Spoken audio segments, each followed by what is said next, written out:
10 வருஷத்துக்கு ஒரு முறை பப்ளிக் எக்ஸாமாக நடத்துகிறாங்க. பப்ளிக் எக்ஸாம்னா வேறு ஆசிரியர்கள் இந்த பேப்பரை கரெக்ட் பண்ணுவாங்க. பொதுவாக வந்து ஆசிரியர்கள் வந்து கரெக்ட் பண்ணுவாங்க, வேல்யூ பண்ணுவாங்க. +2 அதே மாதிரி தான். எல்கேஜிலேருந்து கணக்கு பண்ணால் 14 வருஷம் ஒரு மாணவன் பெரிய சாதனை பண்ணி 14th இயர் வரான். அப்போ அவங்களுக்கான ஒரு தகுதி தேர்வு தான், மேல் படிப்புக்கான ஒரு தகுதி தேர்வு இந்த எக்ஸாம் +2. ஸோ செகண்டரி லெவல்லேருந்து ஹையர் செகண்டரி லெவலில் போகிறது தான் 10th secondary school leaving certificate SSLCங்கிறது 10th board exam. Higher secondary லெவலுங்கிறது மேல்நிலை படிப்புக்கான அடுத்த ட்ரையல், கிட்டத்தட்ட காலேஜ் மாதிரி தான் +2. ஸோ அதனால் இன்றைக்கி இந்த 43rd ஆனுவல் டேயில் ஆக்ஸ்ஃபோர்ட் இன்றைக்கி இந்த கூத்தாநல்லூர் திருவாரூர் மாவட்டத்தில் இருக்கிற இந்த ஸ்கூலில் மாணவர்களை வந்து +2 மாணவர்கள் 10th மாணவர்களுக்கு ஒரு அவேர்னஸ் ஆகும். இந்த டைமில் பெற்றோர்கள் இந்த குழந்தைங்களை எப்படி கரையேற்றணும் அந்த எக்ஸாம் டைமில் அப்படிங்கிறதும் அவங்களுக்கு இன்றைக்கி மேடையில் என்னுடைய பேச்சு போச்சு. கலாம் சார் என்ன ஃபார்முலா கொடுத்தாரோ அந்த ஃபார்முலா நீங்கள் ஷேர் பண்ணணும்.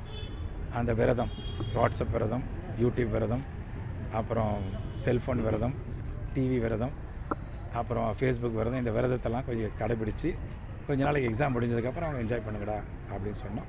மெயினாக சொல்கிறதுனா மாணவனுடைய சொத்து வந்து அவனுடைய நேரம். இந்த நேரத்தை வந்து கரெக்டாக பயன்படுத்தி அவன் ரியல் சொத்தை உருவாக்கணும்னா அப்போ லேர்னிங் இருக்கணும். லேர்னிங் இருந்தால் தான் அதுக்குள்ளே இருக்கிற ஏர்னிங் வெளியே வரும்.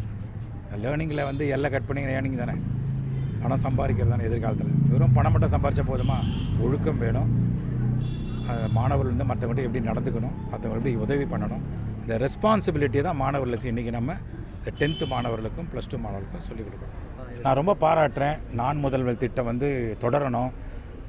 அதான் நான் முதல்வனுங்கிற அந்த டைட்டில்லே பார்த்தீங்கன்னாக்கா ஐ எம் அ சாம்பியன், நான் தான் வந்து முதன்மையானவன் அப்படிங்கிற ஒரு அர்த்தம் உள்ளடங்கியிருக்கு. ஸோ அந்த மாதிரி மாணவர் சமுதாயத்தை உற்சாகப்படுத்தி இன்றைக்கி வந்து அவங்களுடைய எதிர்காலத்தை வந்து நிகழ்காலத்திலே பிரதிபலிக்க வைக்கிற ஒரு விருதாக, ஒரு திட்டமாக தான் நான் பார்க்குறேன். நான் ரொம்ப பாராட்டுறேன். ஜனநாயகன் படம் ரிலீஸ் ஆகணும்னு நான் ப்ரே பண்ணிக்கிறேன். என் நண்பனுடைய படம் ரிலீஸ் ஆகி எல்லா தயாரிப்பாளரும் நல்ல லாபம் ஈட்டணும், மக்களுடைய எதிர்பார்ப்பு நடக்கணும்.